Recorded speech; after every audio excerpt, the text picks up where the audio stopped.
안녕하세요. 김실 목사입니다. 오늘 여러분과 함께 나눌 말씀은 모세의 실패입니다. 모세가 40세에 하나님의 그 일을 꿈꾸면서 자기의 민족을 구원하기 위하여서 자기 힘으로 하나님의 일을 이루려고 할 때 그 인생에 처절한 실패를 경험하는 걸 통하여서 오늘 하나님께서 우리에게 부르심의 그 소명이 무엇인지를 모세를 통하여서 가르쳐 주시는데 그것을 잘 알아가는 복된 이 시간 되면 좋겠습니다.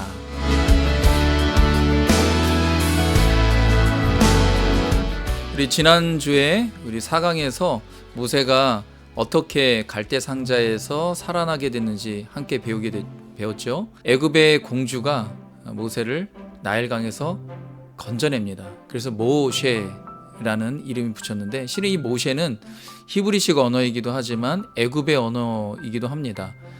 당시에 그 애굽에 모세 살았을 당시에 애굽의 왕들의 이름을 보면은 뭐 라모셰, 투토모셰 이런 모셰라는 이름이 붙는 것을 보게 됩니다. 나일강과 연결이 되어 있고 애굽이 섬기는 이런 신들과의 이름과 연결되어 있는데 실은 이 모셰는 애굽의 이름이기도 하지만 히브리식의 이름이기도 합니다. 이것을 통하여서 애굽의 역사가 흐르는 것 같지만 실은 그 역사의 주관자이신 하나님의 오묘한 섭리가 있다. 우리가 이거 지난주에 함께 나누게 된데요. 이 모세가 이제 엄마의 품을 떠나서 이제 드디어 애굽의 궁전에서 교육을 받게 됩니다. 바로의 그 공주의 앞에 가서 이제 그 공주가 엄마가 되는 거죠. 그래서 최고의 그 교육을 모세가 어릴 때부터 받게 되는데요.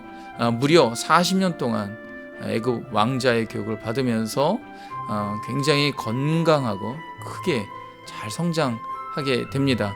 그래서 이제 애굽의 공주는 모세가 앞으로 애굽의 왕이 되면 좋겠다 이런 생각을 했을 것 같습니다. 그 정도로 아주 멋지게 자라난 이 모세에게 이제 앞으로 인생에 큰 시련이 오게 되는데요.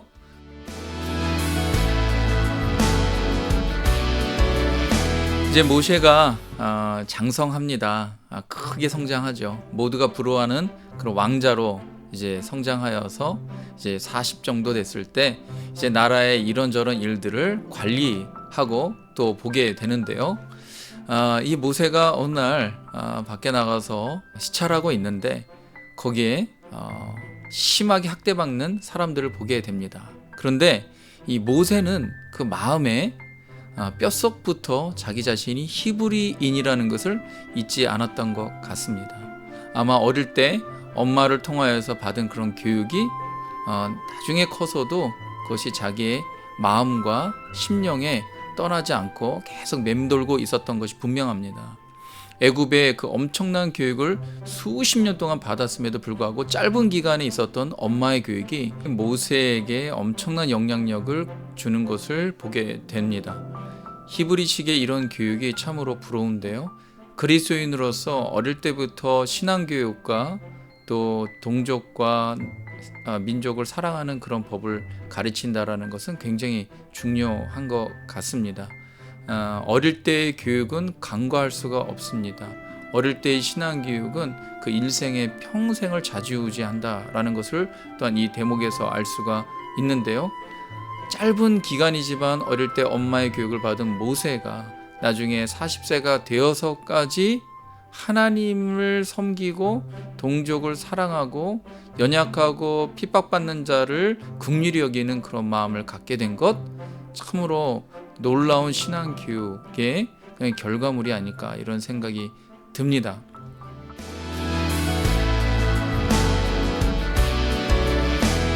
모세가 장성한 후에 한 번은 자기 형제들에게 나가서 그들이 고되게 노동하는 것을 보더니 어떤 애굽 사람이 한 히브리 사람 곧 자기 형제를 치는 것을 본지라.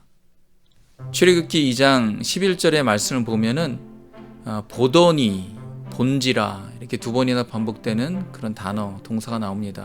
모세가 자기 형제를 봤을 때 그들의 아픔과 그들의 학대를 보게 된 것이죠. 이 하나님께서 이스라엘 백성들을 어떻게 보시는지 그 하나님의 보는 그 관점에서 모세가 자기 형제들을 보는데 마음에 참 아픔이 생겼습니다. 그날따라 애굽 사람이 심하게 자기 동족을 학대하고 때리고 매질하는 것을 보면서 마음에 화가 치밀어 올랐습니다. 그래서 좌우를 살피다가 그 애굽 사람에게 가서 주먹으로 한 대 때렸는데 그 사람이 거기서 즉사하게 된 거죠. 그리고 그 죽은 애굽 사람을 모래에다가 몰래 파묻게 됩니다. 이렇게 모세는 인간적인 방법으로 자기의 일을 해결하려고 했던 것이죠. 실은 하나님의 눈으로 자기 동족을 보는 건 좋았는데 하나님의 눈으로 봤으면 하나님의 방법으로 해결했어야 되는 건데 하나님의 눈으로 보면서 방법은 인간적인 방법으로 자기의 화와 자기 분노를 갖고 제 감정을 다스리지 못하여 애굽 사람을 죽이는 데까지 가게 된 것이죠. 이것이 모세가 처음 하나님의 그런 눈으로 하나님의 일을 하려고 할 때 경험했던 실패입니다. 또 모세는 참 치밀했던 사람인 것을 보게 됩니다. 그가 애굽 사람을 죽일 때 그냥 죽인 것이 아니라 좌우를 살펴봤어요. 누가 애굽 사람이 보는 눈이 있는가 없는가 보고 애굽 사람을 쳐 죽인 거죠. 그러나 여기서 모세가 한 가지 간과한 것이 있었던 것은 뭐냐면 애굽 사람만 보지 않으면 되는 거라고 생각했습니다. 그러나 거기에 수많은 히브리 사람들이 있었는데 그 사람들이 특별히 애굽 사람이 죽은 것을 참 잘했다 이렇게 생각을만을 할 줄 알았던 것이죠. 그러나 그 다음에 모세는 두 번째 커다란 철저한 배신을 당하게 됩니다.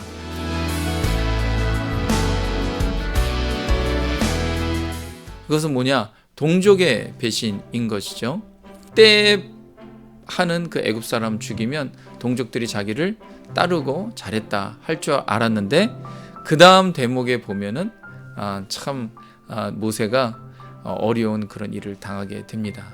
그 다음 또 자기 동족인 곳으로 갔는데 그때는 애굽 사람이 학대하는 것이 아니라 자기 동족끼리 싸우고 있는 것입니다. 그때 모세가 가갖고 서로 말리면서 왜 너희 동족들이 이렇게 힘들고 어려운데 싸우느냐, 싸우지 마라, 그렇게 얘기를 하니까 이 동족들이 참 그래요, 우리가 몰랐습니다. 우리가 이렇게 싸우지 말아야 되는데 안 그래도 힘들고 어려운 세상에 왜 우리끼리 싸우는지 그렇게 하지 않겠습니다. 이렇게 말할 줄 알았는데 그렇게 동족들이 얘기한 게 아닙니다. 뭐라고 얘기하냐면 이렇게 얘기합니다. 14절인데요. 그가 이르되 누가 너를 우리를 다스리는 자와 재판관으로 삼았느냐? 내가 애굽 사람을 죽인 것처럼 나도 죽이려느냐? 모세가 두려워하여 이르되 일이 탈로 되었도다. 전승에 의하면 모세가 저지른 그 살인을 폭로하고 밝힌 사람이 다단과 아비람이라고 합니다. 자신들을 도와준 모세에게 이들이 실은 배신을 한 거죠. 모세가 자기 동족을 철저히 믿었습니다. 내가 동족을 위한다면 동족들은 나를 따르고 지지할 거야 이런 생각을 했던 것인데 철저하게 배신을 당하죠. 이것을 통하여서 모세는 그 일이 탄로남으로 이제 죽을 수도 있는 그런 위협 가운데 이제 도망치게 되죠. 도망간 곳이 미디안 광야입니다.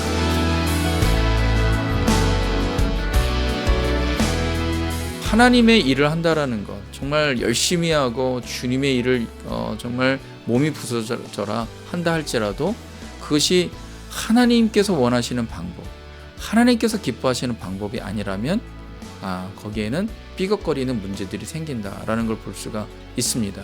모세는 정말 하나님의 부르심 받고 하나님의 특별한 섭리 가운데 잘 자라난 그런 사람입니다. 그 당시에 최고의 강대국인 애굽에서 엄청난 교육을 받고 앞으로 왕이 될 그런 사람인데요.